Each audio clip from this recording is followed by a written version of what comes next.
Hello and welcome to Movie of the Year, the only podcast with the science and the screaming to determine the best movie for any given year. This year we are doing 1973, and I am your host for the 1973 season, Greg. Welcome to me. Greg. Joining me, two random contestants, because you should know this right off the top. This is a game show. I will be awarding points for good arguments, funny jokes, or just things that agree with my personal position, because that makes me feel good. Joining me today to take on the movie Westworld is panelist number one, Mike. How you doing, Mike? I'm doing great, Greg, and I gotta say, just to get out there, I don't totally agree with, before we started recording, said that Ron DeSanctimonious did make some good points, even though he's a weak cuck. But sure, I agree. I think he's doing great stuff in Florida, and fuck Big Disney. Okay, very good, very good, very good. Yeah, we don't bow to the Disney Corporation here in labor actions or in politics. Screw those guys. Ryan, you are also here with us. If you had to pick between Disney or Meatball Ron, which way you going? Hi, Craig. My name is Ryan. I'm from Des Moines, Illinois. I have 7 adorable stepchildren, and I, of course, am always going to vote for a meatball, whether it's in a stew or in a White House. Now, Meatball Ryan, stew. Meatball stew. Correct me if I'm wrong here. You're not the stepdad. You're the dad that stepped up 7 times consecutively. Is that correct? Who rescued who? I found these 7 adorable little tykes on the side of the road, and I picked up each and every one of them. Well, we are talking about 1973 this year, and this is the first of the movies we will be covering, Westworld. Let me ask you, right off the top, gentlemen, what is your history with Westworld, starting with you, Ryan? Now, the movie or the, being in the Old West? Because I have been to Knott's Berry Farm. Okay. That's true. Now, Road the Knott's Berry Gravedigger Farm has an actual Old West town that they, preserved and put into the park. Yes, but they also get very mad if you try to shoot and or sleep with their employees. They are no Delos. Not my experience. They were fine when I tried to sleep with them, but they also one of the only places you can go to see accurate stunt shows like they had in the Old West. So I appreciate Knott's for that. I've been to Calico Ghost Town, Nice. something that very few people in California and nobody outside of California would know about. So Also, everyone that works at Knott's Berry Farm, they have the weird hands. Yeah. That's true. Show me your hands. And I would say that I am a bit of a protege at one particular instrument, and that's the no-player piano. I can do that one pretty good. So Western worlds in general, I would say that I'm well equipped to talk about. Little bit of a controversy in the movie, whether it's called Westworld or Western World. Did the line producer not show up all film? Just to make sure that was consistently one you of had the two one things. job. Also, sometimes it seems like Westworld is one word. Sometimes it seems like 2 words. Do you think just a the line Hollywood producer movie. produces the lines of dialogue, and some of those lines of dialogue were incorrect? Line by line in the script, yes. Line The by line line. producer. You And know also what? getting all the actors out of the cocaine. Yeah, a lot of coke. The line producer. And making sure they don't leave it in the White House. Tragic story. Somebody accidentally left their cocaine in the White House, and you know they're not getting that back. You can't just call in and be like... I just Could I- realized I went on a Mike. field trip. Yep. See, they left it in the cubbies. Mike, do you have any history with the movie Westworld? No. Okay. Was it like I could say more. I love Michael Crichton. Yes, I okay. celebrate most of his amusement parks are evil work. We should say Michael Crichton is a Pop Filter Hall of Famer. Now, we're doing that segment later, Mike, so you might want to make an Right. adjustment. Yeah, because he Okay. actually is cross in the that Pop out. Filter. Right down Tina Fey. Yeah, good job. Is there a? I think there is a Hall of Shame. Has anybody been removed from? I don't want to let you guys know how I feel about this movie, but has anybody, for no reason at all, been removed from a Hall of Fame before? No, it is a procedure that can happen. You can propose in the induction Interesting. ceremony. You can say, I don't have someone that I want to nominate. I want to have someone I want to nominate to take out. And we've had there are a couple people in there we've taken long looks at. There's no one who's been canceled or anything. There's just some people who are like cringe. All right, who we I'm put in. rewriting Tina Fey down. She's one of the ones, honestly. Like she was. Tina Fey endured a light canceling. Right off the bat, Greg, we know, even though this is my first time meeting this panelist, and you said his name was Merck. Merck, it's Merck, yeah. I'm Merck. We know that he watched this movie with his wife because he did not like it, and therefore that's just the way that it works. That is not true. That this is some weird, like, big movie of the year lies that go on. That I like a movie if I watch it alone. I don't like it if I watch it with my lovely wife. Oh, she did not watch it. I'm just asking questions. Is it wrong to just be out here asking questions? All right, Joe Rogan. You know what? I think technically I'm supposed to be the one asking questions. Wouldn't you say that's true, gentlemen? Yes. Good question, All Greg. right, yeah, good point, Greg. Good. Yeah, a wonderful point for all of us. Mike, were you aware of Westworld in like the zeitgeist? Like, do you feel like there is entertainment that harkens back to it or references it? Oh yeah, well, like so aware? I knew the poster. I probably Yes. 5-6 years ago couldn't have been like that's Westworld, but I knew the poster of Yul Brynner's face robotically off and all that. And you knew the iconic off. line, "That's Westworld, baby." Right? That's Westworld, baby. Yul Brynner looks right at the camera and goes, "That's Westworld, baby." And you knew that the HBO show Euphoria was based on it. Yes. And based on how often Euphoria says these violent delights have violent ends, I really thought that might be in this movie, and it did not at all. I historically and famously really hate Westworld, the TV show. And so you say it's too complicated and you couldn't figure it out, so you don't like it. I didn't get it. Yeah, I remember that. I thought they did a great job at saying how fucking young Jimmy Simps was like, I'm good, and now I'm not, based on one little moment. This makes total sense for my character. Really well done. But Lisa Joy is the delight, and I've interviewed her before, and I think she's creative and awesome. I just don't care for her work. Did you agree with Max removing it from their servers? Did you think that was a just punishment? Yes. No, I never agree with Max on anything. So Support SAG-AFTRA.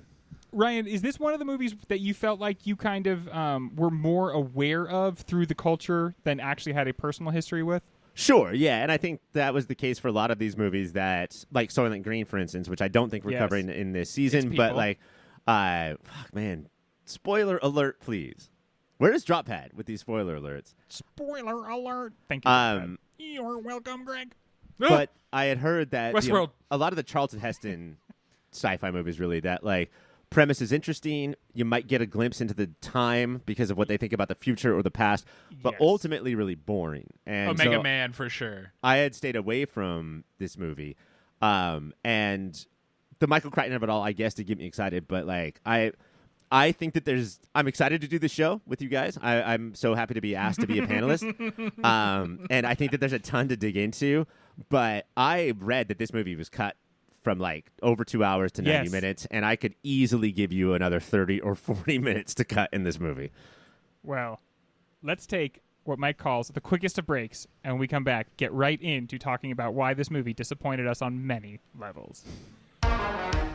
Westworld is a lot of things. Cool, well-known, probably about 45 minutes too long.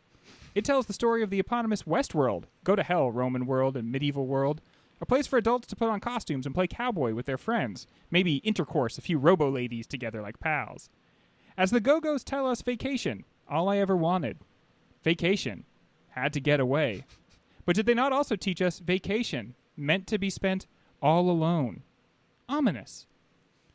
Conceived of after writer-director Michael Crichton looked at a Pirates of the Caribbean automaton that could raise and lower its hand and say, "Shiver me timbers," and got all spooked thinking, "My God, what is stopping this perfect machine from killing me?" Writer-director Michael Crichton. Westworld is about an amusement park gone bonkers. The robots, whose job it is to get banged and murdered, freak out for some unexplained reason and start killing guests. One of these robots, played by Yul Brynner, kills Christian Bale, played by James Brolin, and then stalks 1973 superstar Richard Benjamin through the entire park. And if that sounds interesting, you're right. It sounds super interesting. Even now, I'm like, this movie must be interesting, right? Many are surprised to hear that Crichton not only wrote this movie, but directed it as well. Was having such an inexperienced director the greatest idea? Does it show at all in the movie, Mike? That having an inexperienced director was a great idea? Yeah. Do we feel the fact that this movie is directed by a guy who had directed one made-for-TV movie before he directed this. I was going to say, I don't want to hurt the director because I don't know if the writing's that great, but in this case, it's a real dig at, it's just a double dig at Crichton. Yeah, you know what I thought Mikey likes. there'd be a lot more of is like long, boring landscape shots, because that feels like somebody who's like, I don't know what I'm doing, but that'll feel arty. And I was like, You thought this? Oh, okay. So for the record, you thought this movie needed more No, boring shots. no. Oh, okay. No, God, please, no, please take that off the record. I thought there would be a lot of like, look at this mountain outside of California. Just stare at it for a while. And I just thought there would be more, and I was impressed by how little there was. That is because instead you got the nicest thing I can say about the direction in this movie. Because instead you got long shots of a hallway. There was long shots of hallway, and hey, Greg, sometimes you heard a t-t-t-t-t, and I thought a robot would be playing the biggest vibra slap you'd ever heard during those hallway scenes because it rattled my teeth. Ryan, how did you like feel Crichton did as a director in this movie? Look, the budget was legendarily low. It was a TV movie budget, and we can see that. What it felt like for most of it. And I would say this is a tale of two movies. The first half is far more interesting because it's set up and stuff that like a novelist likes to do because they're little bitches. And then when it comes time in the back half to make movies where you have to do stuff, that's when it all falls apart. But I was like into it for just learning about the land and the people. But the thing that it reminded me of the most watching is potential movie of the year for 1974. Not Godfather Part 2, not Badlands, but Blazing Saddles, where at the end, the cowboys just leave the set of the Western, and they're on a bunch of different sets. And it felt like they weren't making a movie. They were children who snuck on to all of these different sets and like, let's film this as fast as possible so we don't get caught. Funny you should mention that, Ryan, because Blazing Saddles and Western World, as some people call it, used a lot of the same sets. Yeah. There's a lot of it's just like generic Hollywood Western. And it looked shitty. I think the three of us could come up with better looking old timey Western. We would break into knots. At this time, 1973, part of the pitch for any sci-fi movie though was, and this is how we're going to make it as cheap as possible. So we can use this and over here in the corner of the studio, and we can use this backlot, and we can use this But all of that is saving so much money. I think that's where a more experienced director would come in and be like, and here's how I'm going to make it not look like Summer Stage. But that's the thing that's confusing about the movie, because some of it is supposed to look, it's like supposed to be nostalgic and look like old stuff. And I want to specifically focus on dumb and cliche, right? Right. Dumb and cliche. Specifically was like going for cliche. There's a bar fight about halfway through this movie, right, where every single thing that has ever happened in a Western bar fight happens. And that's awesome, right? And we see that Crichton is like observant, and he's done his research and he knows what to include. The problem is that when you include every trope that's ever happened back to back to back to back to back, it's 17 minutes long. Yes. And for some reason, it feels like he found out that you could do slow motion. So now it's 24 minutes long because of all the slow motion that's happening. Yeah, that's like, it's the 70s, right? And that's a cheap effect to do. And so it's just like every action shot needs to be super slowed down, even if it's just watching a body twist in the air for a while. And it was to the point where you can be like, that's not a real body anymore. And it's just a crash test dummy. That's Al Bundy's body that they're Yes. throwing off the second story. Bud Bundy. Okay, so that's him as a director. But now let's like focus on him as a writer and a creative personality.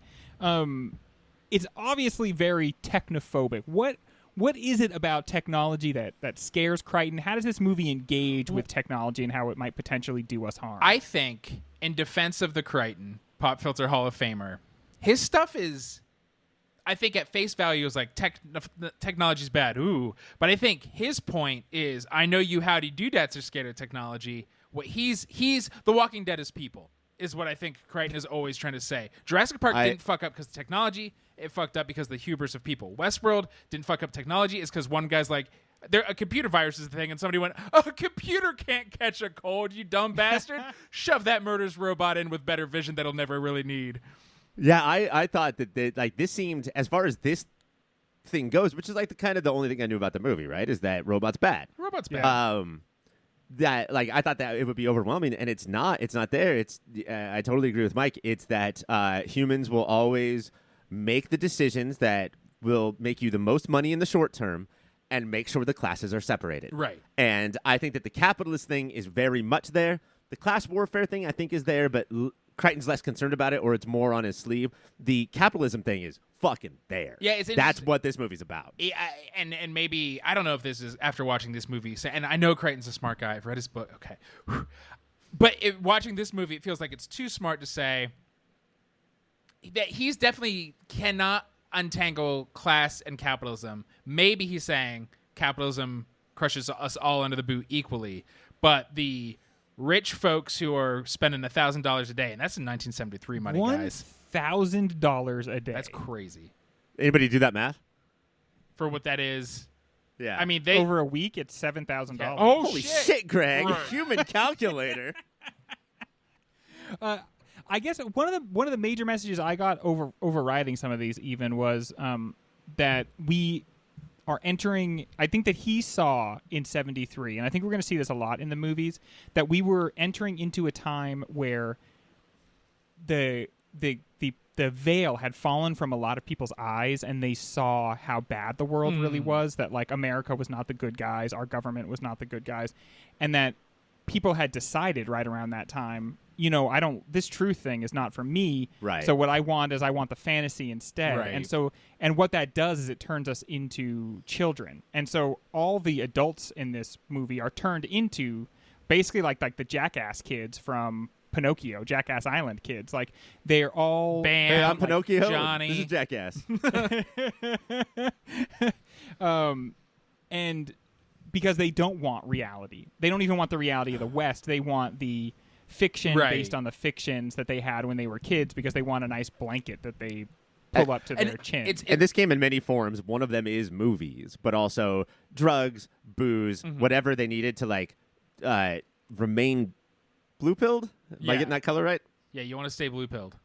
Right, instead of actually facing the truth.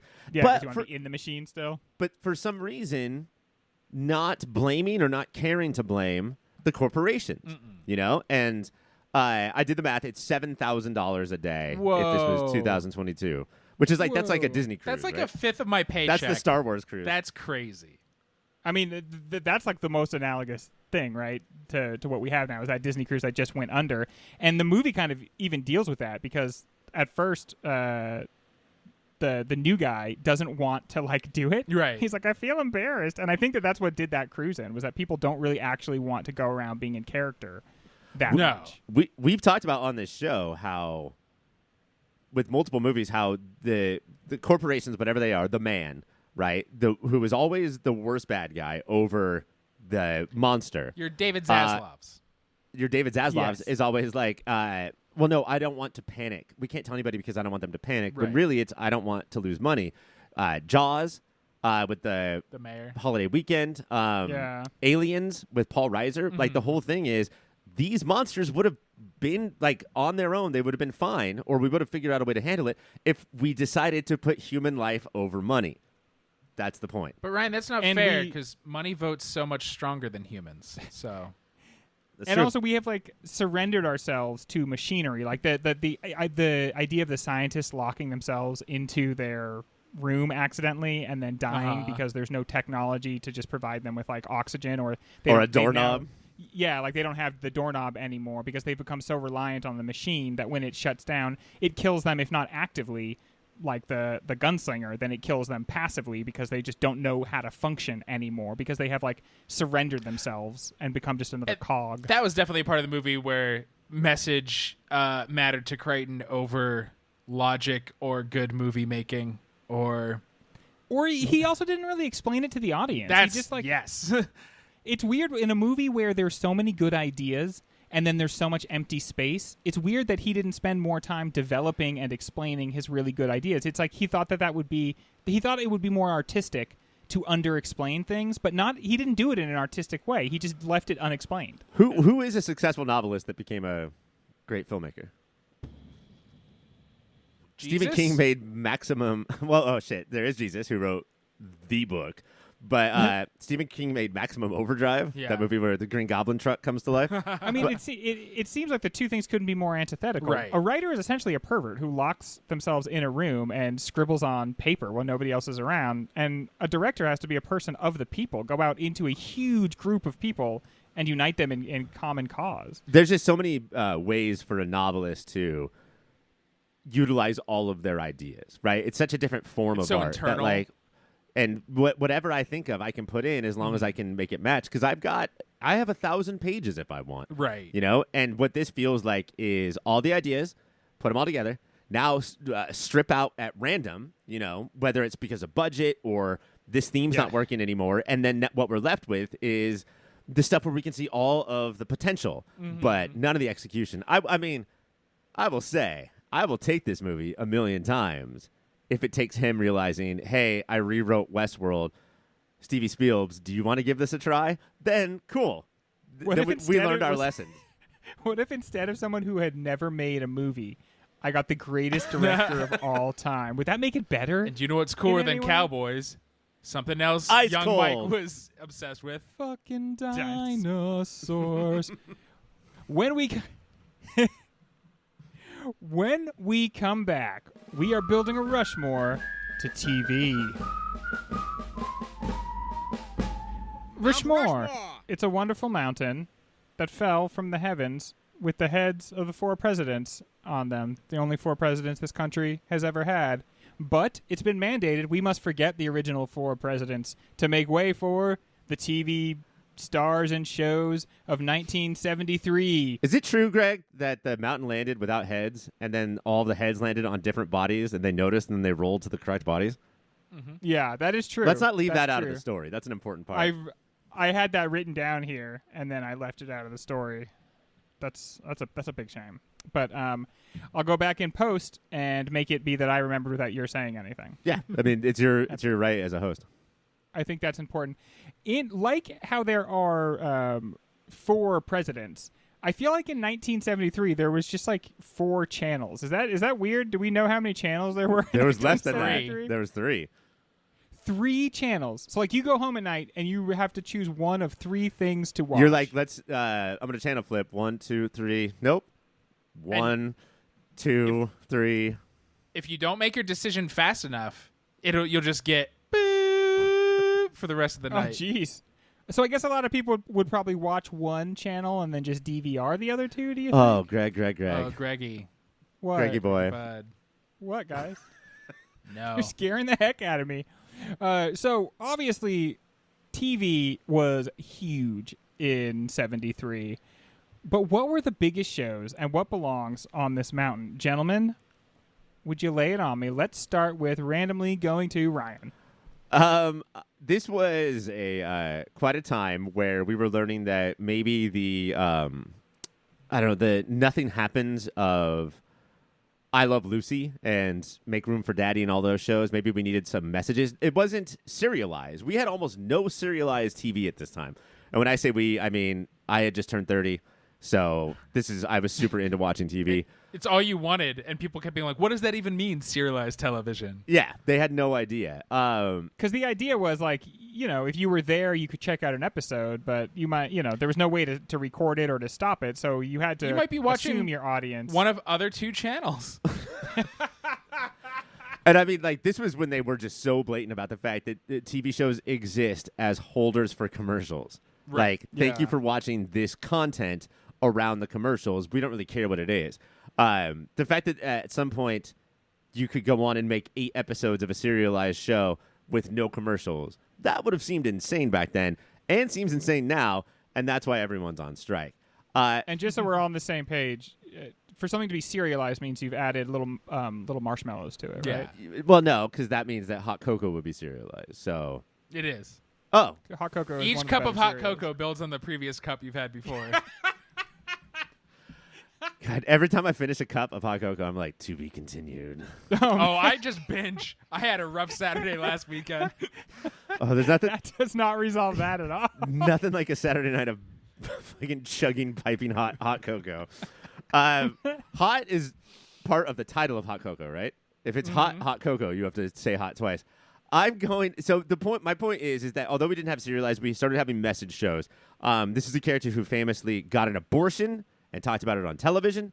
But in 1973, in I believe the show's first season, dealt with alcoholism in a serious way for the first time on TV, and that is a show that I would not give a B+ nor a B-. I would give it a B. Arthur on Maude. Maude. Naughty Maudie. Naughty Maudie. A big, like a progressive comedy. Yes. This is a spin-off of another show we might talk about. Shut your fucking mouth. I don't want to step on Mike's shit. A show that I should have brought up first, and then Mike could have brought up Maude. But yes, this is like this. I'm going to spin off, and I'm going to talk about even more serious shit than the original show. Like single woman, her character was very outspoken and progressive, and I don't know why women are under the thumb of men, saying crazy things like that. And B. Arthur is a great choice for that. Yes. All right, and right on the old mountain, B. Arthur and Maude. I mean, we're gonna do B. Arthur's head, right? Like, there's just there's no two ways about it. Mike, this Ladies show, B. Arthur. Maude was spinning off of something. Ryan alluded to this show, and it wasn't its third season, but at this point, so many shows on TV existed because they were spinning out of All in the Family. This was the crown jewel in Norman Lear's TV I wonder if we empire. should have just put Norman Lear on. You know what, Mike? It's your turn. You go. Well, maybe we'll do like a kind of translucent glass fifth head looming behind all the other heads. Leering at them. Oh, leering. It's Carol O'Connor as Archie Bunker should be the head. And maybe I'm cart beforeing the horse here, but it changed comedy. It was funny and had messages. It changed comedy because suddenly there were 30 new sitcoms based off of this one because characters would go on this one to have their own show. And not even always comedies. Sometimes they'd be like, we're going to be a very dramatic show. Wait. I feel like in 73, the idea was you should call out racism Yeah. and like misogyny, but like there was no hope in getting away from it. Mm-hmm. That like the most you could do is poke fun at it, but it was like a fact of life. Right. The thing about watching it, too, because I went back a little, it's hard to find on streaming, but I watched some of it because it's so legendary. Mm-hmm. And it is really surreal to watch the show and have Carol O'Connor say awful things and have the audience laugh with him and at him at the exact same time. Right. Yeah. And I understand why saying it was a different time is a bullshit cop-out. Oh, they could never make but the show this day. to today. It is like, I'm sure Norman Lear is a genius, and he's not an edgelord because that didn't exist for decades. But truly, because Meathead Rob Schneider, not Rob Schneider, Rob Thomas from Matchbox 20. Rob Thomas, it's a hot one. He was making fun of everybody, and this is why I think South Park does not age well, is because they're like, oh, Cartman is Archie Bunker as a third grader, but they're like, we're making fun of everybody, man. I'm an equal opportunity hater. Yeah. And I think that was cutting edge and smart and savvy in 1973, and maybe not all those words in the 2000s. I can't imagine watching this with your parents. So, like, if you're a boomer, right, it's possible, or like if you're a younger boomer, it's possible that you were watching this with your parents. And no, they were probably all laughing at only the racist shit. Like, let's be honest. And their parents were the silent generation, so you have They no never idea what laughed. your parents, that their arms are crossed, and you go, I wonder what daddy feels right now. That was the weird thing about those jokes, though, right? Everybody got to approach them and laugh at them in their own private way. Yeah. You know, like you either got to laugh at the racism or laugh at the racist, and you didn't have to like really declare which it was. And I think that that's part of the monoculture, right? If there's only one show for everybody, then it's got to deliver to everybody, and it's got to give them different like lenses through which they can interpret it on their own. I guess we have that today. It's a Dave Chappelle hour-long stand-ups. You decide how and when you laugh. Well, definitely up on the mountain. Only 2 spots left. Ryan, what do you think should go in one of those spots? I want to do something unprecedented, Greg. A president? No, that's so... One of the presidents of the United States of America. That could not be more precedented, Mike. I'm not going to name a show or an actor. I'm going to say this should be on the mountain. Bump up, wham up. Bump up, wham up, wham up, wow, bump up, wham up. Well, the theme song for Sanford and Son is the most legendary thing to come out of the televisions at this time. Wow. Yeah. That is funky. I love it, and I love the moxie because, yeah, that is sort of bigger than the show itself. I'm going to put it on the maybe pile, but maybe that's just a ploy to make Mike not complain. I won't complain ever. Good one, Mike. That's a point for you because it's hilarious. What do you think should go on the mountain? In the spirit of the movie we're talking about tonight, Michael Crichton was like, maybe technology is bad because people are bad and they'll use it poorly. And other people are like, you know what we should do? Throw $6 million in this fucked up guy who had an accident and make him even stronger. And he can run like... Is that more of that robot music you were talking about earlier? Yeah. The vibraphone or hardcore whatever? vibra slap. You can feel it in your balls and taint. It's the $6 million man.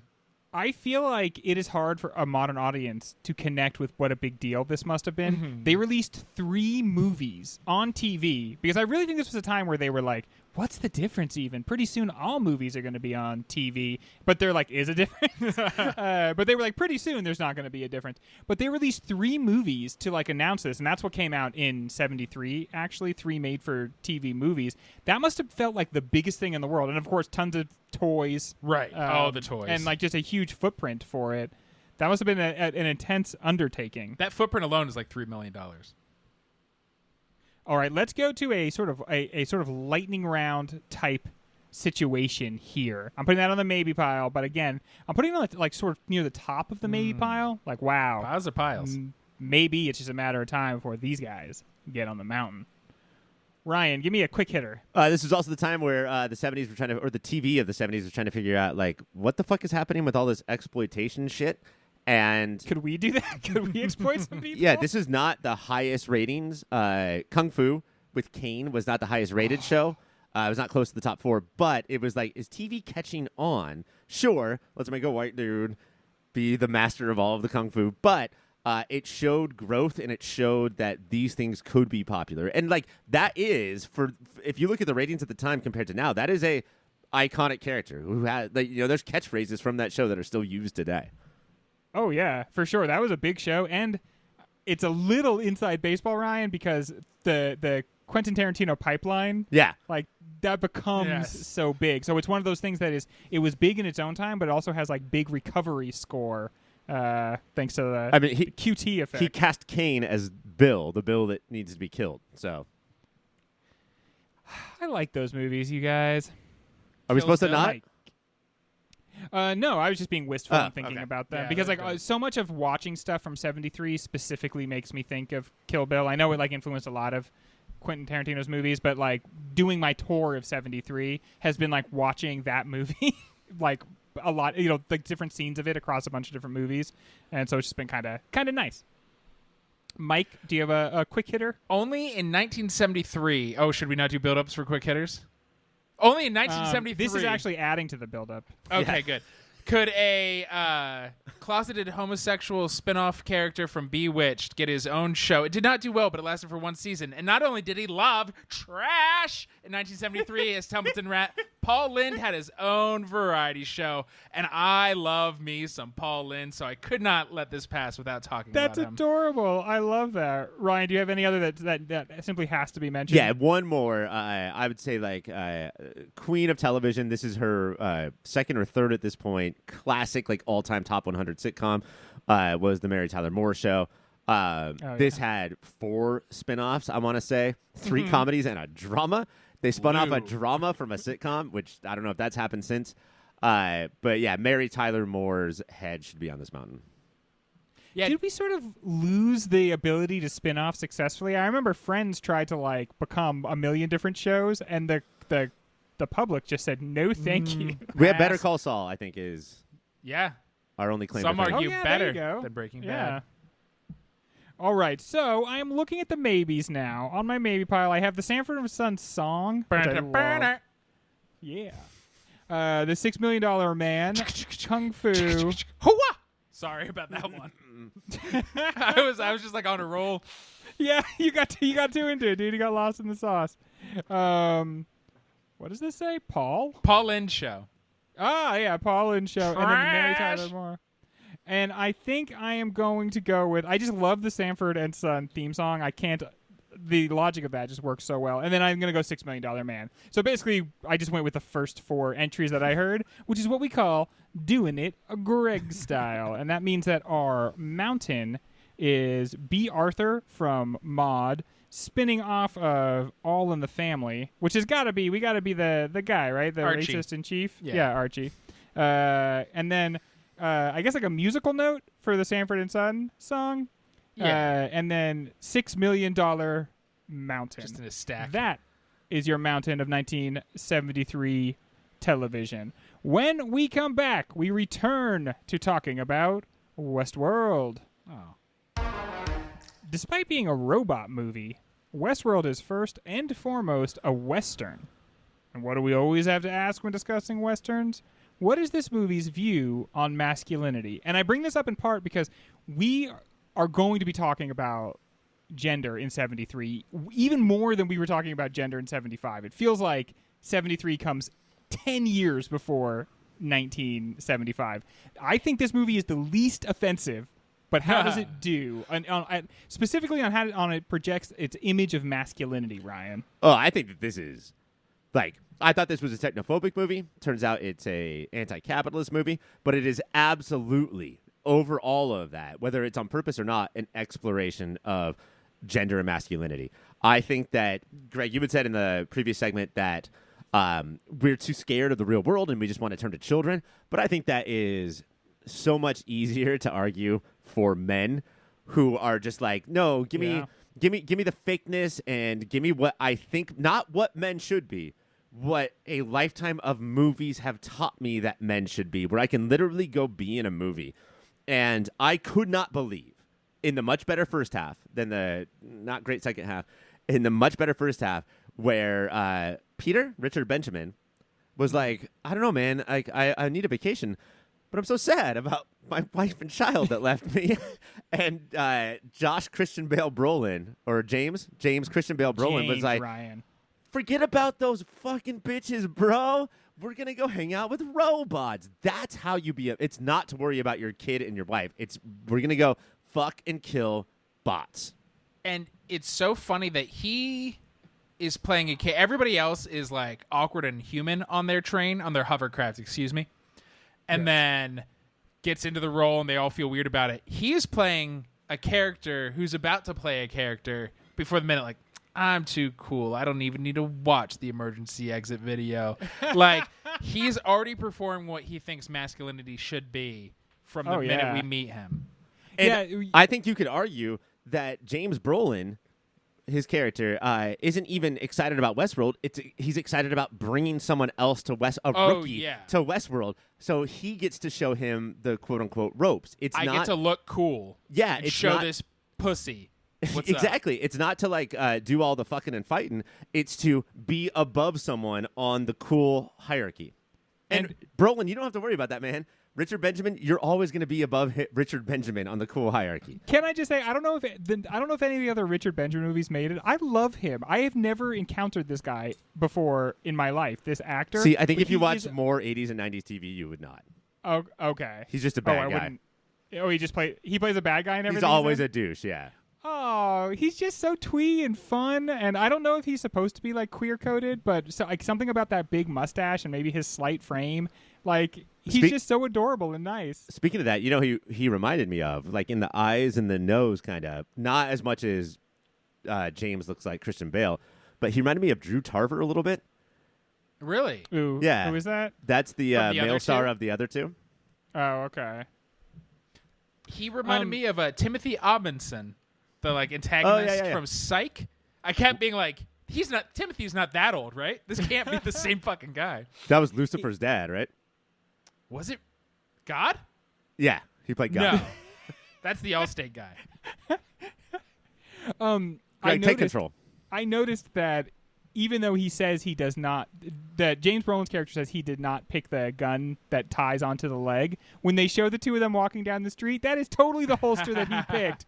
I think that that's part of the point of the movie is that he is playing a role even before he gets there, right? That he's like so already trying to project that masculinity. Part of that first half build-up, that world setup, is like we're going to the Old West, and we're so careful. The company is so careful about the details. Mm-hmm. But check this part out in order to be a real man. You will never be in danger. Every girl will always want you. Yeah. If everything goes correctly, which of course it wouldn't, but they don't know that yet, then you're being a real man with all of the like things provided to you for the low cost of all of your money. That's what this corporate being a man is. The only look askance we get about anything is in the commercial that Delos airs before the movie. Delos decided to air it, not Michael Crichton. I decided.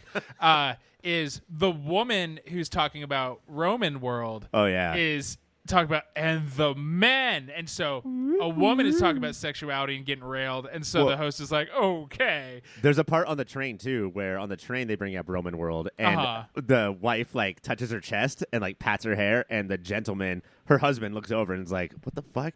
Wait, she wants to get like have sex where it's pleasurable for her? This is unacceptable. Boo, and what a fantasy. And then human women kind of depart the movie for the rest of the time. Yeah. The movie is just left there. You're not going to Westworld. You're going to you're going to probably Roman, if not medieval. You're not going to Westworld if you're a woman. Yeah, that's just for the boys. It's a boys' place.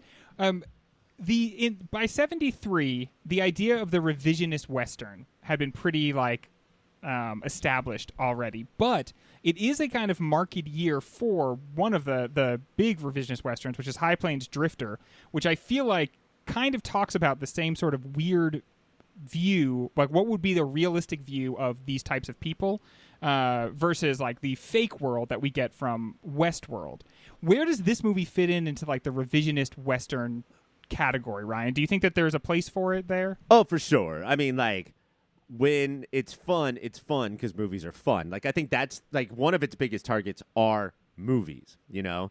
I love movies, but we only love them because they're not dangerous. And we don't want to be cowboys. We want to be stars that get to act in cowboy movies. Because this isn't really about theme parks, right? This is about movies. Right, exactly. Yeah. High Plains Drifter is, going back to the last segment, talking about Archie Bunker, is complicated because it makes you think about Westerns if that's what you're prone to, but it also makes you root for evil shit if that's what you're prone to. You know, like, all of a sudden you're saying, like, yeah, Clint Eastwood raped that woman if that's your predilection. This one, I think, is different because they get into the Western, and Yul Brynner, in his first two appearances, just gets fucked up immediately.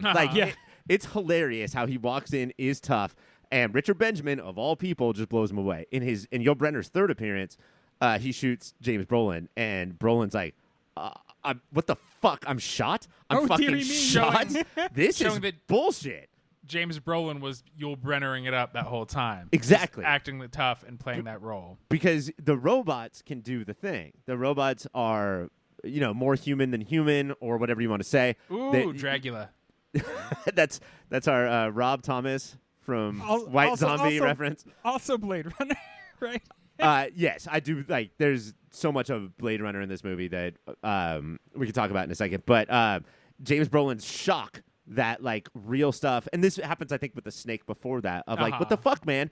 I wanted to be pampered and taken care of so that I could act like a man. So I could make fun of my friend who's saying, why aren't we actually being pampered and taken care of? Right. Oh, you little bitch. I love that. Yeah, and he acts like such a child when he gets bitten, right? He's like, ow! Yeah. Well, to be fair, he got real bit there. The actor did. Oh, really? Yeah, he had an arm thing made, and so it was like a puppet until it wasn't. But it was the wrong arm. They had an arm case made, and then it bit right through the arm case and really bit the actor.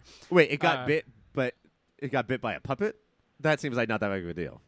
Well, they put real poison teeth on that puppet, Ryan. See, I know that this movie and this world is so, like, detail is so important, but that seems like going a step too far. It's the levels of hyper reality, Ryan, that are so important. Like, what is real, what is not real. Well, I Ryan, think you brought. Oh, go, Mike. I was going to talk going to the revisionist Western of it all. And this could be peering too hard at it to make something shake out. Is because the whole movie's like, ooh, the gunslinger's the bad guy, Yul Brynner's the bad guy, because he's wearing all black and is fighting our protagonists. But they go from being quote unquote heroes until they are blowing up their way out of jail and running and being like, we can do whatever we want.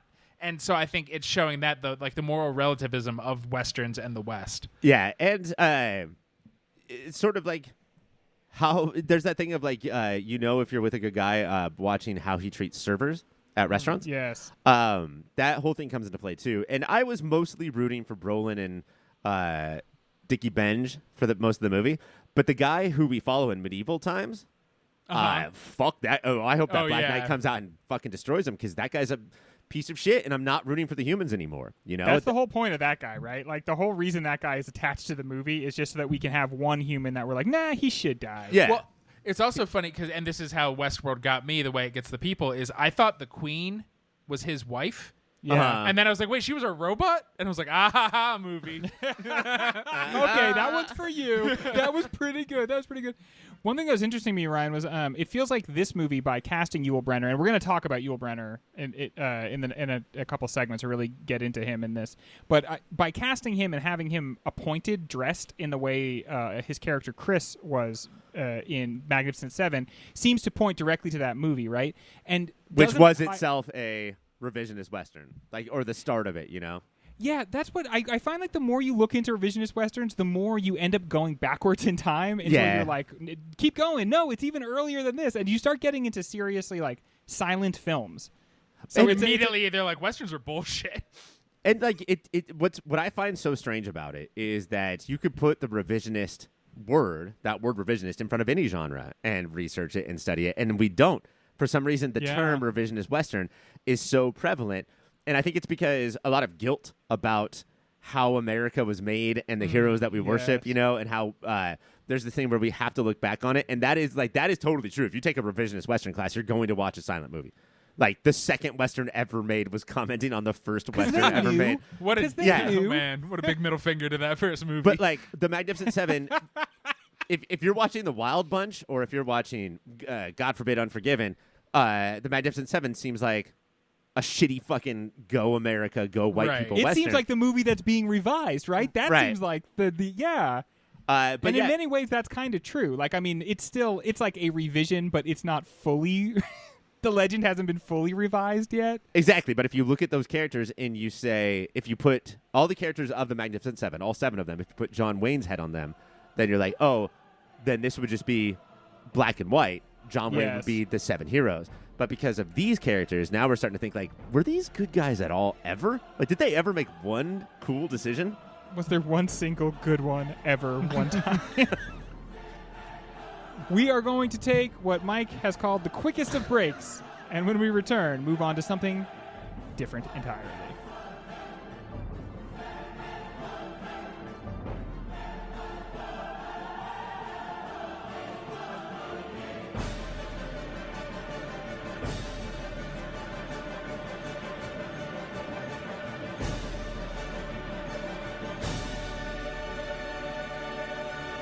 Welcome to the Pop Filter Hall of Fame.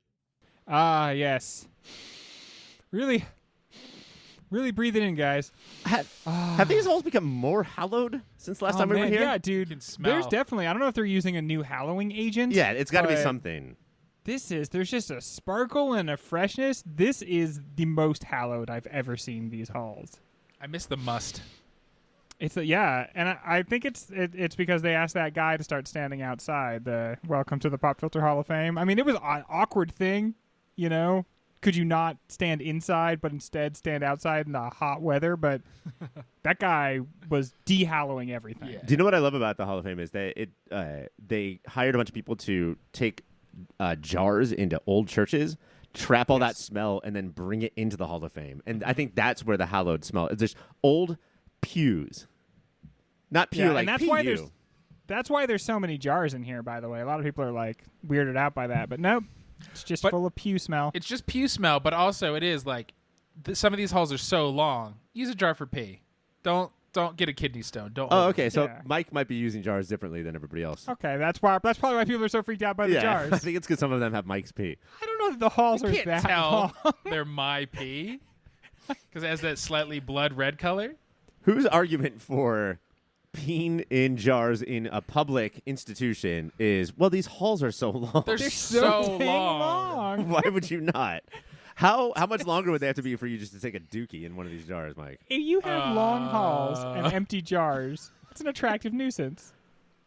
It's just Probably clear what you waiting to want. happen. You're asking for it. Does the audience know that all three of us are trying to think of nominees for the Hall of Fame right now? That's the build-up. Mike, let's Shit. go to you, and do not say pee-filled jars, just because. But they mean that's so what's much on to your all mind of now. us. Who belongs in these freshly hallowed halls? I don't want to cross segments here and or get overly political, but based on what he's done, specifically the day we're recording, Dark Brandon himself canceled all of Ryan's student debt. And for that, I'm putting Joe Biden in the Pop Filter Hall of Fame. I don't know if anybody's changed one of our lives as much as that guy just did for Ryan. I thought for sure you were going to say Meatball Ron. So, Ryan, I have looked into this because I was interested. I don't think anybody can take this away from you, buddy. Like, I don't think there's... Well, that's not true. There's- I still live my life, and so Yeah, he's going to start going to another useless school real quick. It's been kind of a minor story, but that feels like a big thing for, I guess, for some people. For some people, maybe after the text thread, some of us went and checked ours and nothing changed. But for Is some that people, true, Mike? it's been I real very great. much thought about texting Greg only. Yeah. I was happy for my friend, and that's how I knew I showed growth. But, Mike, you didn't text back in the text feed responding for 3 hours, so I just assumed your drywall is fucked up in your house right now. So Joe Biden developing the Dark Brandon laser eyes and using them to extinguish Ryan's debt. You're not a little concerned about some of the terrible policies from the Trump administration that he sort of promised to get rid of and then has just sort of Look, like... I'm a realist. There's no such thing as a good president. I guess that's what we say every Rushmore segment. Name right? one. You can't. You can't. You can't name... If you try to name a good president, you're going to say somebody who drone striked weddings. I was going to scream drones the minute when he said Obama. Every good president has been killed by a bullet to the head. And if they weren't killed, then they would have done some bullshit that made him a bad president. That's our take. That's our political take. Ryan, do you have somebody with even half the CV that Joe Robin Biden has? How about 5 times the CV, Greg? Whoa. 5-time president? Now with 5 times the CV. I asked AI to write a intro for the Pop Filter Hall of Fame, and here's how it goes. It made up some shit. When we were born, we liked comedy, and we grew up watching comedy on television boxes, and that comedy turned us into the people that we are today, and that is who makes the Pop Filter Hall of Fame. Yes? Hold for Yes, answer. I agree with everything you're saying, and now I'm also slightly concerned that we have the same person. My person is 5 people. I believe that the kids in the hall should be in the Hall of Fame. This is definitely a Control F one, Ryan. This is definitely like going to Yeah. the hall and using the Control F function that is in the hall Can- to see whether or not those gentlemen are there. Can you look at the 2 busts before this, though? Are you in the hall right now? No, I'm not. You're in the studio, not... Well, I'm in the hall. I was talking about how hallowed it is and how I can smell it and how long the hallways are. So I But am there. We're but I'm all not in looking different at hallways anything. in the hall, we can admit. Yeah, I'm not going to stay in the same hallway as Mike anymore. Sorry, guys, it's too long. Get your dick out of that jar, bro. And also, to be fair, I said it the minute I walked into the hall. It just started. Seems like a long one. Oh, crap. We're out of here. The last 2 inductees to the Hall of Fame, aside from Cranberries, are Phil Hartman and Stephen Root. So I would like to keep this news radio train going by electing nice. Dave Foley, Kevin McCulloch, Bruce McCulloch, Kevin McDonald, Scott 3 of 'em. Thompson, and the other one. Did you guys watch their comeback show? I did, and it was amazing. It was so much was better than good, it had right? any chance of being. They still got it. I wish they had stuck with the original cast instead of whoever these old guys are, but they, as an institution, the show still has it. Man, these are old men. Mm-hmm. I look at them and I'm just like, this means you're old too, dude. Like, They're old men in that way where, like, you know how you're skinny? You still have an 80-pound gut. Right. but they still got it. They're still funny. It's a great choice and probably waltzing in with the Biden pick. What? Nothing. It's this hallway talk, Mike. You stick to where you are, bud. Here's a Couldn't hear jar, over the Mike. sound of my urine. Powerful stream. I thought you were going with the guy I'm going to pick because you mentioned the being kids. And our relationship with this performer starts all the way back in 1991 when he was on In Living Color and also on Rock and also a little bit on Living Single and also on Moesha. And then so we were like, okay, so this is who this guy is. He's like a star of these comedies when we were kids. But then he was Willie Beeman in Any Given Sunday. Wait, And is then that he the was quarterback that keeps the ladies cold creaming? Cold creaming. Cold I don't like creaming. that phrase. Yeah, you got to deal with it. It's part of it. You don't like it, but you just keep you soldier on, don't you? Hey, Mike, let's have Um, you become a superstar quarterback, and then you release your first single, and we'll look at the lyrics on that one. Okay? Yeah, how about that? How about that, Mike? He was in Ray. He played Ray in the movie Ray. He was in Collateral, a movie that I've been meaning to watch for 10 years. He was Electro in several Honestly, movies. Collateral came out in 2004. That means I've been meaning to watch Collateral for almost 20 years. Get to it. Moving that on your to-do list from day to day. I look over at my copy of Collateral any day now, buddy. He was playing the same character. He was somehow the worst part of The Amazing Spider-Man 2 and one of the best parts of Spider-Man No Way Home. Mm-hmm. That's honestly, Range. I think a big He part can of what do it actually- all. What gets him the vote is obviously amazing in Django Unchained, amazing in Ray, but I feel like the Spider-Man movie could have not worked if not for him. Like I thought he brought the right energy, he was cohesive, he tied everyone together. He's the best looking of any of the people to reprise their roles. They all made me feel Kids in the Hall old. He made me feel like there's still some spark of We're youth all in me. young. And he did all this while having an amazing singing voice. He was on Gold Digger. He was on a few other songs. And he just out of nowhere, like 6 months ago, revealed that he can do the perfect Donald Trump impression. Yeah, outside of that SNL kid, Yes. Donald Austin, Yes. or whatever his name is, has the best. Like, I'm not sure, and we should let everybody know that this is Greg's episode of Fox News. But I'm not sure that there's a talent he does not have. Right. So this is Jamie Foxx, Tiddlywinks rules. actor, producer, writer, singer, songwriter. He's had health issues recently, but it sounds like he's bounced back in a Of course big way. he has. It's That's gonna his take a lot talent. more. You can't outfox the fox. Got us all heavily in debt in sports gambling for MGM. Oh, instead of taking away Bets. debt, he added debt. Yeah. The reverse Biden, some are calling him. The reverse Biden. Let's start with the President of the United States of America, the Commander-in-Chief, Joseph R. Biden. Mike, do you vote for Joe Biden again? And that R stands for Robindale? Robbing it. Robinette. I'm sorry. Mine was too manly. I've been calling him Robin, but it's Robinette. It's the tinier Robin. That's too much Robin for me. Do you have a smaller one? I vote yay for Joseph Robinette Biden, a.k.a. Doug Okay, Brandon. interesting. That's a That means bummer someone for me or worthy is Greg. not going to make it. What? Am I misreading what's happening? Ryan, do you vote for Joseph R. Biden? I do believe that Mike is right. There is no such thing as a good president. How How about one who just like without even saying anything to you just erases your debt? and no, I should love him for that, but I'm gonna vote no. And that's his. Yes. That's his whole thing, right? Doesn't matter what he does. We're still gonna be like, Yeah. And I'm going to vote no. I don't want Your life. I don't want your life. Up next, Ryan, the Kids in the Hall. do you vote for your own entry, The Kids in the Hall? I mean, I feel like that if you threw like a early or mid 90s Conan into a pan with The Kids in the Hall and like a sprinkle of Bugs Bunny, then you would create the three of us. That's how funny I think we are. I wish I'd never started this sentence, but my point is that like they're very important to us. So yes. All right. I'm also going to be a yes vote. Mike. This is a big one, Mike. These are the votes I yes.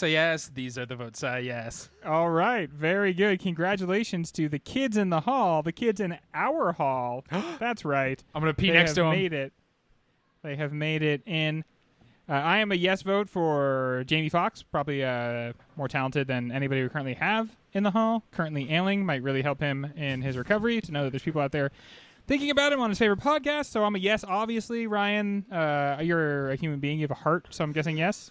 I wonder, Greg, if you had waited till he died, this would have been easier. Dude, at this rate, that's going to be 50, 60 years. I swear. We'll This die guy- first. He'll outlive Death us is gonna- all. Death is going to show up. He's going to challenge him to a chess match. And it's going to be like, you play chess? And he's like, not that much. I'm too good at it for it really to be interesting to me. Not to push this to insane levels, but I can't believe that Jamie Foxx isn't a terrible asshole. And I haven't heard anything like that because he's so bored. Because the rest of the people on the planet are so inferior to him. Yeah, dude. I'm a yes. Don't any of you want to be as good at one thing as I am at all things? Which, as a catchphrase, Jamie, that's harsh. It's a little upsetting when he says, "Through me, all things are possible." That's too much. Mike, you're out of votes. Oh, no. So, yeah, he's very talented. He's great, but for the Hall of Fame is people who help me make who I am as a kid. I like him. What about In Living Color? Wanda? Rock. I don't know what rock is, so maybe that's where you lost You me. don't know what Charles rock S. is? Dutton is out there as a garbage man, Oh sometimes my doing gosh. live shows, and you don't even know who he is. Get some culture. Is this Seriously, where we remember our age difference? Because normally it's hard to tell. get a little bit of culture? I would say that Rock is more important to the show than The Rock. Both the Michael Bay Definitely. movie and Okay. Dwayne Johnson. You're being crazy.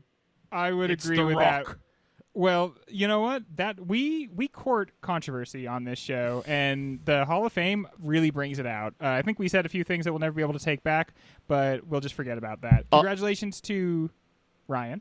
Congratulations to you. Thank you. And I want to say, watch out, Maura Tierney, Andy Dick, and Joe Rogan, because dude. Especially Joe Rogan. I don't know if you followed his career after he left that show, but he's been up to some pretty interesting Yeah, making people things. eat bugs. Love that. And then I fell off.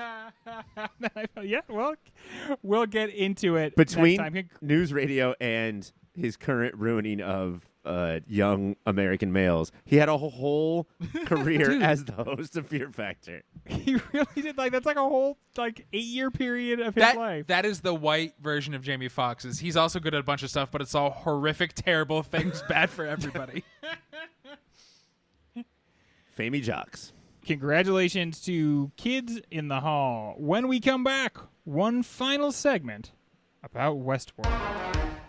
A broke Yul Brynner took a part in a low-budget B movie and created an iconic character. Do we think other filmmakers took note of the gunslinger?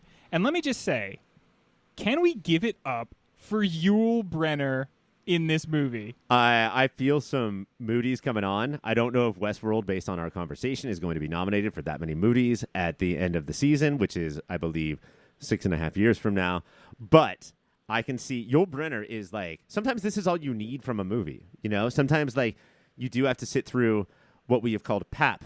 But if you get this one indelible image of just this fucking guy who I see. I mean, he's the reason, right? He's the reason Yeah. why this movie is even known at all Remembered. by anybody ever, right? to quote people who were kids 8 years ago, Yul Brynner understood the assignment.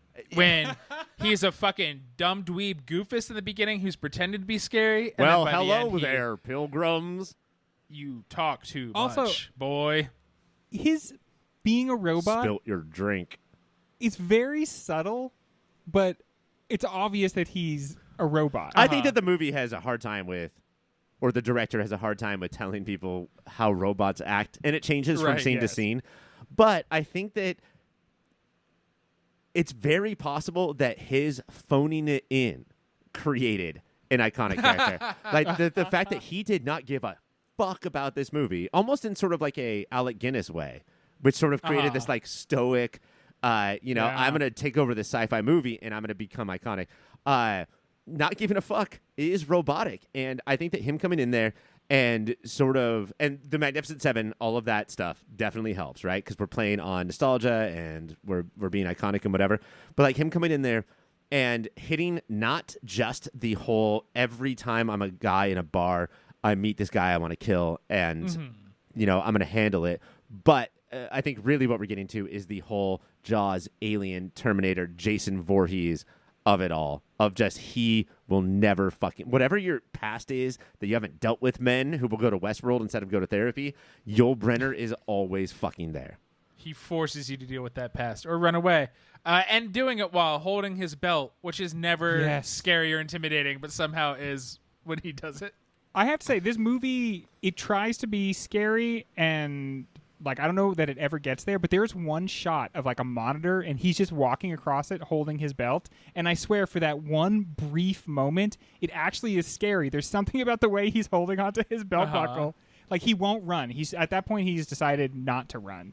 He's just going to mosey after this guy. And I mean, like, that became such a integral part of horror movies in the late 70s and 80s of like they aren't fast. There were zombies before this, and I guess you could compare him to that. But with zombies, there's a lot of zombies. There's like almost no movie where it's like one person has to deal with one zombie. Right. Easy movie. And so this is like the fact that he will not stop. And I guess in a sense that's maybe what Crichton was trying to do with like the last 45 minutes of the movie was like, I'm going to make the audience feel what it would really be like to be pursued slowly but non-stop. Or like It Follows, like is the ultimate version of Westworld. And one of the, I don't want to like do revisionist history or teach Crichton how to make movies, but one of the bummers is that Dickie Benj comes upon a guy, a Westworld worker, employee, who is trying to fix his car to get the fuck out of there. And that guy he's like, you'll never kill him unless you do A or B. I mean, you can always do those. And they had introduced this like 30 minutes earlier by saying that in the medieval world, the Black Knight is weak on his left side, and then they type that into the computer, blah blah blah. So we know that there are weaknesses. But how much scarier would the movie have been if there wasn't that like I'm playing... Just use acid. Also, here's a table full of acid. Right. If I'm playing Legend of Monkey or Secret of Monkey Island, and there isn't these people who just expositionally give you hints, and you just knew that you were dead. You're not making it out of there, but we're going to watch you die.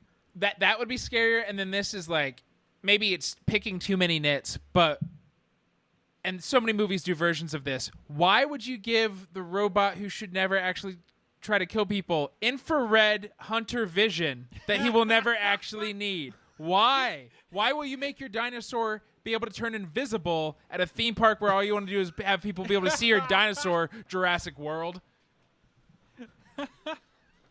But Yul Brynner, Ryan, you say it's like a sort of insouciance, a sort of like not caring about the movie. Possibly. I didn't read that or anything, but like...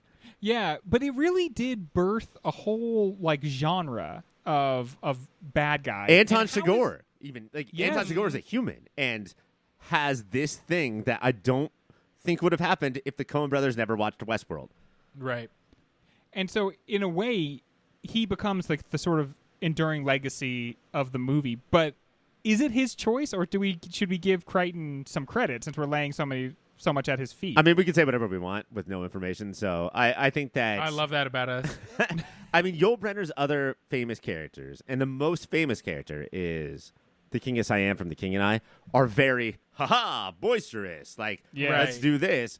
And even Chris from The Magnificent Seven, who this plays off of, is very emotive and compared to this guy. Right. And so like the absolutely, hey, don't do anything. If you're doing anything, you're doing too much. Mm-hmm. That is either Yul Brynner is fucking drunk and like this is all we can do to keep him on the set, or Michael Crichton making some decisions. Right. Do less. But he carries an excitement with him and a real interest that I think helps the movie out. And I just... It's not... Ryan. It's not just... Sorry. It's not just that like he won't stop. It's... I think it's going back to when we were talking about masculinity. It's every dude's fear of just having somebody intimidating come into the bar that you're in, And what are you going to do? And Yul Brynner doing nothing is so much more intimidating than you thinking that you're in some sort of fantasy land with guns that can kill people. You're still intimidated by him. If we knew that the rules were that robots can't do anything back, there's no stakes. Then that's fine. It has to be Yul Brynner's presence that then becomes intimidating, where Richard Benjamin has to wait outside the door in the second death of Yul Brynner and jump in right at the right time, knowing that he can only kill him and Yul Brynner can't hurt him back. He's still like, oh my God, he's in there. Yeah. That has to work, and that is coming through with the performance. Is there a level on which the fact that they're using Yul Brynner as a broken down gunfighter who is being disrespected? Is there like Are we doing some Kubrick Cruise things? Yeah, because this is kind of a humiliating experience for him, and that's that really is mirrored by what that robot is going through. He could kill, and that robot could kill anybody. Well, but he is subjected to being killed by just these absolute greenhorns. Mm-hmm. They offered it to other people first. Like Clint Eastwood turned this down, probably because of this. Again, not having read anything, but because he's like, drags a woman into a barn and then the audience watches him ravage her. All right, Clint, Just settle something down. I'm thinking of. No, you're a robot, so you won't want to do it. Never mind. I'm going to be in another movie then. I'll see you later. I got a thing to write down. This is just such a good idea. I can't wait. What if instead of put on celluloid Westworld, it was called Clint Eastworld? You should think about that. What would Eastworld be like, Mike? What would be some of the attractions we could see at Eastworld? At Clint Eastworld? No, just Eastworld. If it's just like all the fun of the East Coast for people that are on the West Coast. Oh, so it's not the West versus the East. This is West Coast versus East Coast. You are gonna get the fattest, softest pretzels right off of a cart, and the smell is so good. Just a robot coming up to you and saying like, "Hey, you fucking missed your shift at Dunkin' Donuts. You better fucking get there." But that Here's fucking your pack robot of cigarettes. manager. Every diner is just grandmas forcing their grandchildren to breathe in their smoke. If you're just dressed streets like and streets of people saying to each other, "I'm walking here." yeah, if you're dressed like Santa, all the robots start whipping batteries right at your head. God, But it's also every East Coast city has its own version of a terrible person. That's so crazy.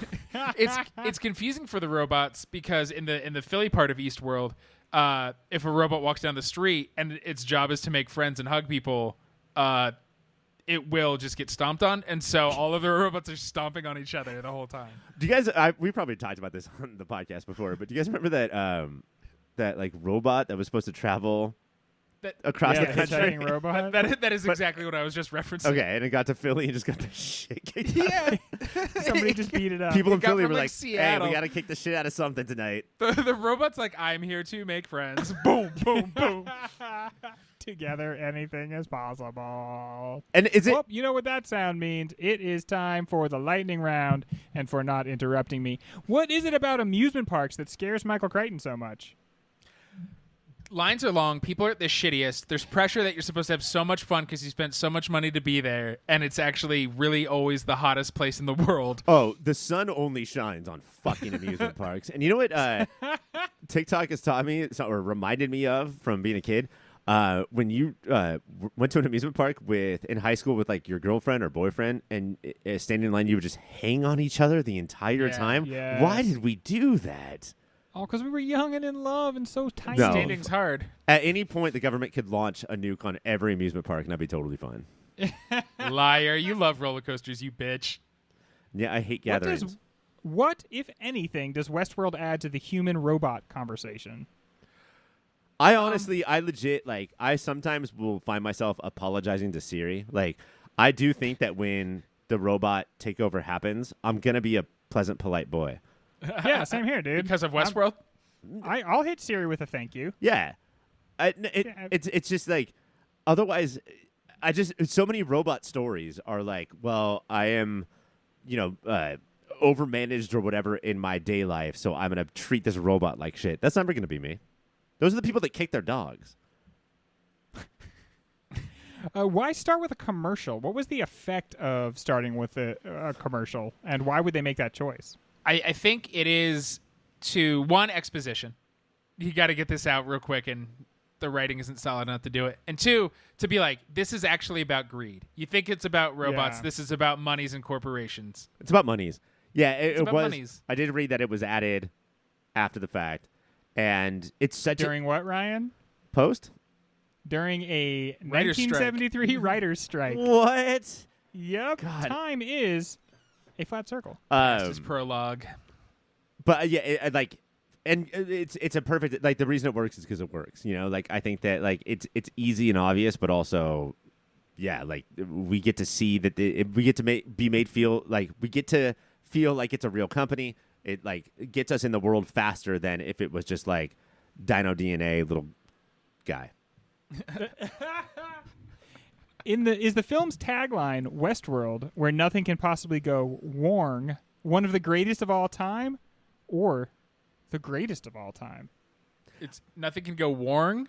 Yep. Look at the poster. That's you might think it fucking says wrong, but it says hilarious. wrong. No, Yep. that's the greatest. That's my new tattoo. That is amazing. And It might not be as good as Possibly go wrong. Possibly go wrong. Oh, that's the first thing that's ever gone wrong. Man, that's when you're like, okay, could you take me back to the mainland? Because once one thing goes. Yeah. But that's, I almost feel like, is that clever or is that like too clever? Warn. It's probably too clever. They laughed and nobody got it. So many people for decades read that poster and Well- were just like, yeah, nothing could go wrong. Plus, there's the whole thing where your eyes switch to make Yeah. things right. So yeah, we're the first 3 people who discovered that there was. Might have been playing a bit of a joke on themselves there. When we come back, we're going to give this movie all the awards. Awards. We all want them, but some of us never get them. Never even once. Why, Daddy? Why? I want an award. But that's not what we're here to talk about. No, it is. Awards is exactly what we are here to talk about. Less about your daddy and more about awards in general. Daddy. I could stand to hear a little more. Mike, Go let on, me see Greg. both your hands, please. You're wonderful. I'm a Oh, robot. Nope, he's a human. Isn't it all dumb that like they could master everything? Just don't make the hands like that. It's AI rules, man. Robots aren't good at hands. I didn't notice what was wrong with the hands. They had little ridges. Yeah. My hands That have ripped ridges. for your pleasure is the way Yeah. they made the robot hands. Honestly, dude, yeah. I just love, like, we perfected the cowboy Western prostitute mouth and vagina. Just can't figure out these hands. I know. Like, think of how complicated those systems are, but they can't do hands, and the problem is that they have little ridges. Take the ridges off. Hey, No, take the can't- ridges off. Can't do that. All right. Let's give this steaming pile of crap Best some ridges. awards. Let's go. Let's start with pound for pound. Ryan, who do you think gives the pound for pound best performance here? Now, technically, Richard Benjamin is the star. Yes. And yeah. so to give him He's the the final award boy. would be the obvious choice. Would be so I'm gonna throw out something crazy, guys. I'm gonna give it to Yul Brynner, who I think did Wow. the best. Yeah. So surprising. Man, yeah. Pound for pound, right? Even though he's not in the movie as much He's as not- the hero, he Right. still could be. I legit think that Richard Benjamin did do a good job. I was I love expecting, Richard Yeah. Benjamin. He did like, do a I was good job. expecting to like hate him and just him being like sort of closer to the medieval guy. Yeah. But no, he was root forable and awesome, and I wish that maybe he could have made things work with his family. But I'm gonna have to, I'm gonna have to go with back to Yul me. Brynner. That part where he's like, the guy's like, "You're never gonna make it," and he looks right in the camera and he's like, "Yes, I will." That was awesome, dude. And I just wish All the right. camera held on a little bit, and the other guy was like, "How?" What do you think, Mike? I'm going to. You know who's on screen even less, so his pounds mattered even more. Okay. Dick Van Patten, who is Oh. the dork who walks in with them and is there to highlight, like, oh, you think these guys look a little cool? This is how everybody actually looks. Look at this fucking dingus. And he's like, I want to be the sheriff, and like fumbles with the door. I loved this guy. He gives us some Travis Bickle, where he's just in the mirror saying, Yes. "You talking to me?" and like throwing his gun out. And And also, then shoots the mirror. he didn't. That was like comical, but once he became sheriff, he did an okay job. Like, Well, he'd They been weren't making practicing fun in of the him after mirror that. for so long. it's true. But I have to give it to my boy Ryan and Yul Brynner. How about director's signature? Mike, what is the director's signature in here, you think? And Mike, this is, let's be honest, your favorite filmmaker of all time. So Yes, his TV movie I loved. The 6 TV movies he made after this I loved. And I tried it. I was like, okay, you can't do writer's signature moment. So, I'm going to guess the new thing that they made. Not guess. I'm saying. This is my opinion. Yeah. I'm not guessing my Are you opinion. asking me or are you telling me? The pixel vision that like blew the door wide open and showed that Crichton is interested in pushing technology forward, and partially was shown here. Can you explain this real quick? Because we didn't talk about this. It's so we once they give Yul Brynner, who again is designed to never actually kill anybody, killer robot predator vision, we start to see through his eyes, and everything is a grid, and he sees infrared, so he can see where Richard Benjamin has walked. He can if he focuses enough, he can see the difference between Richard Benjamin and a hot rock. And so he can see. It gives him predator vision, and I don't think predator vision would exist without this. It's an actual digital shot, too, Yes. right? Like the first ever digital shot. And it sucks because it's the first one. But it kind of is. Yeah. It's a nice marrying of the technology, which sucks, with the robot's eyes, which are also supposed to suck. All right. I love that. Ryan? I am going to go with what I think he thought was going to be his thing before he realized what his thing would be, and that is the bar fight. I think that he really poured his heart and soul, and like this is a lot of where the movie started. Of like, Yes. I watch these westerns, I know these westerns, and I think that they are too silly to be taken seriously and way too serious to not be analyzed. And all of that sort of came together in this one moment. It is also signature doesn't mean good. Right. No. It's In either case, yeah. It's also far too long. There's far too much going on, and I think that's an aspect of what he learned on this movie as well.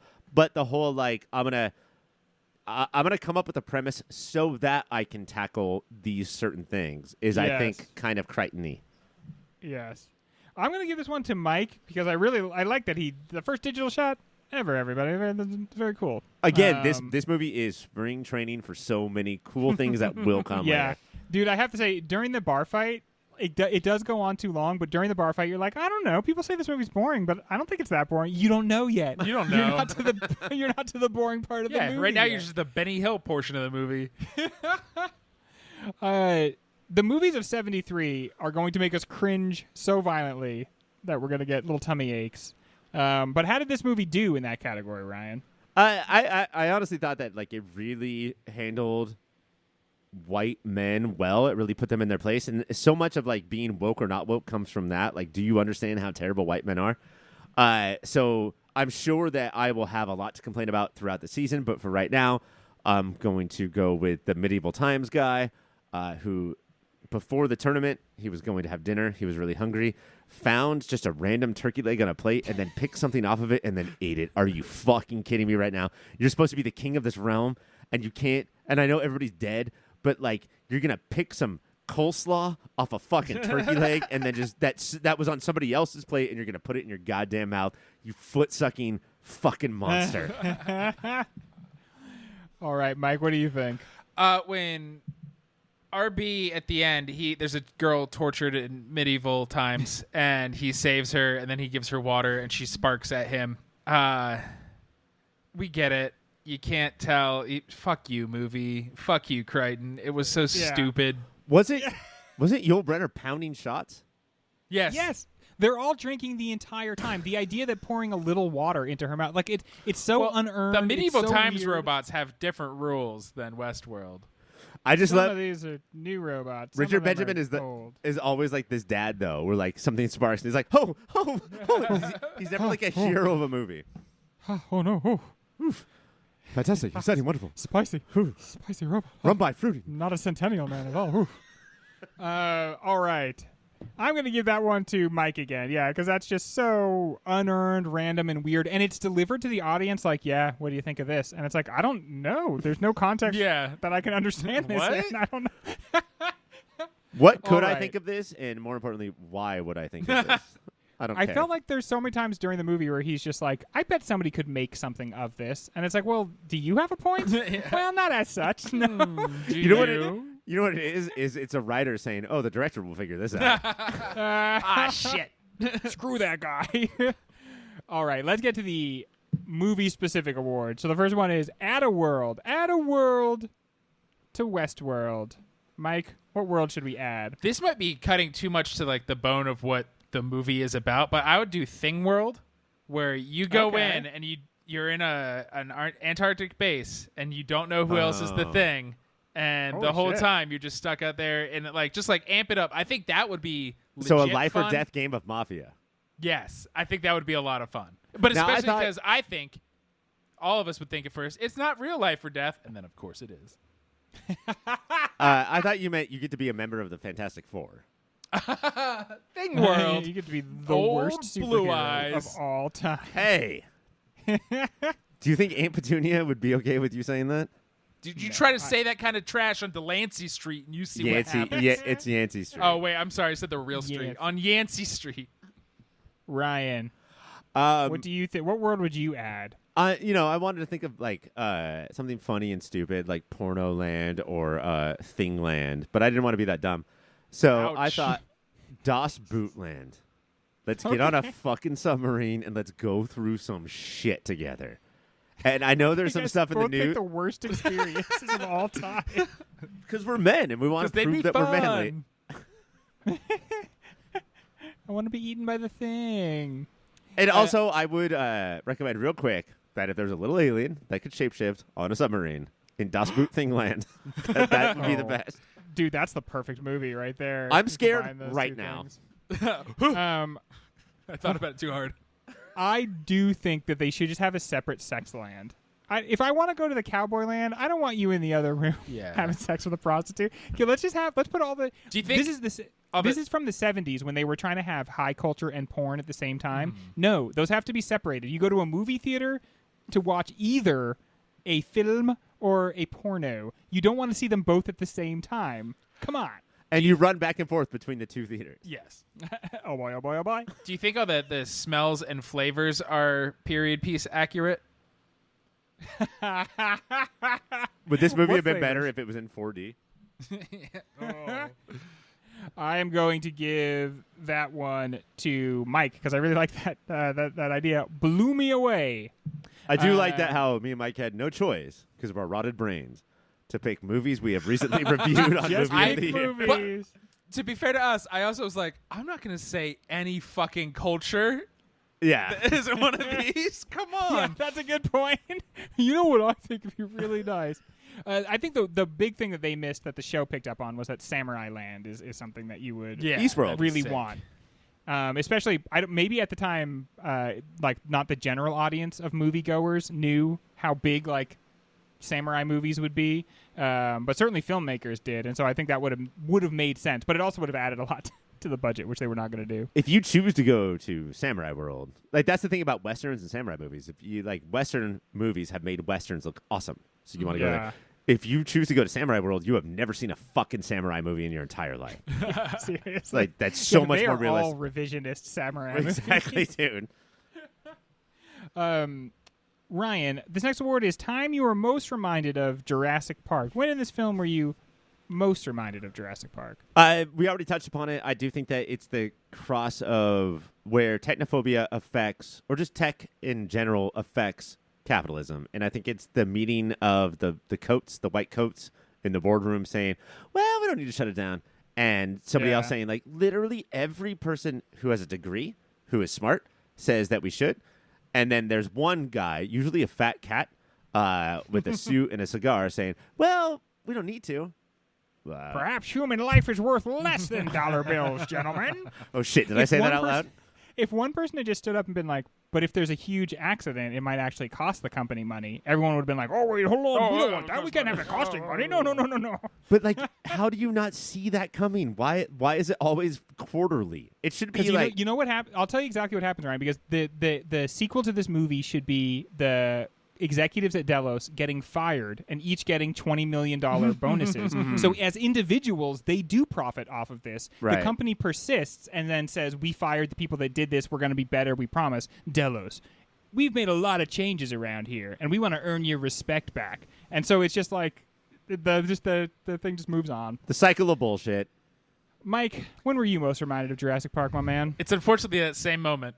It's the technicians being like, there are problems. And the other guys being like, nah, everything's fine because money. I'm and they not paid. trying to hear that, see? Yeah, they're like, oh, here's what we'll do. We won't accept I've new got a people man. for a while, but we're locking this shit down. Let's lock this shit down. Yeah, that's a perfect moment. How about a Jurassic Park moment that really would have helped is if they brought in one of those velociraptors since they know how to open doors. Yeah. Bing, boom, bam, and that's the award segment, everybody. Stick around as we say who won this show and if we think Westworld has what it takes to be our 1973 Movie of the Year.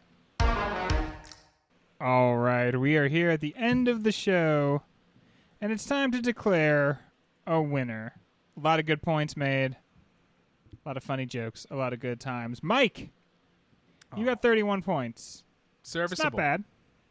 It's a yeoman-like score. Ouch. Ryan, 34 points. You are my best friend, and you are the winner of the Westworld show. Ryan, I think that means canonically that you like this movie the most, and it's your favorite. Don't put that shit on me.